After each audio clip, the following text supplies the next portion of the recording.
En 1238, Jaume I conquesta València, recompensant així a cavallers com Artal de Luna amb l'alqueria de Manises. Més tard, López Ferrens III de Luna ven Manises a Pere Boïl, quart senyor de Manises en 1304. Tot indica que fou ell qui va introduir la tècnica de reflex metàl·lic en el Regne de València, ja que va ser ambaixador del territori musulmà del Regne de Granada en 1309. Així, descobreix la tècnica de reflex metàl·lic que produïen els artesans musulmans, que més tard es portaria al seu senyoriu de Manises, perquè coneixien el secret d'aquesta tècnica.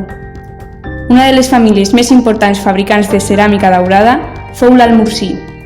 El primer document que fa referència a la producció ceràmica daurada a Manises data de 1325, coneguda com a Opus Terrae Pictae Cousimilis Operimalecque. Aquesta ceràmica és un tipus de decoració esmaltada on s'aplica una tercera cocció sobre un esmalt ja cuit. Després d'un període de crisi causat per la Guerra Castellà-Aragonesa, la família Boïl fou essencial per a la recuperació de Manises.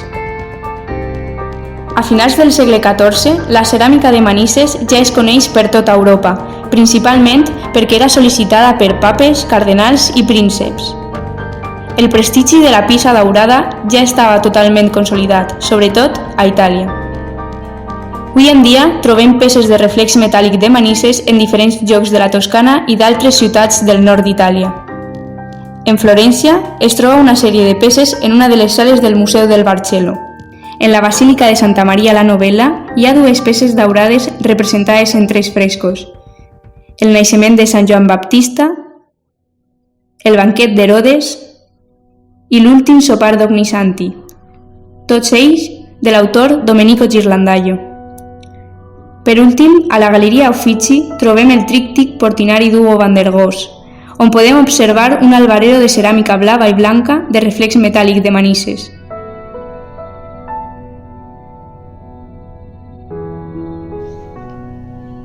A San Gimignano, en la col·legiata de Santa Maria Assunta, trobem el fresc de l'Anunciació de Sebastiano Minardi, que conté 2 peces de ceràmica de reflex metàl·lic.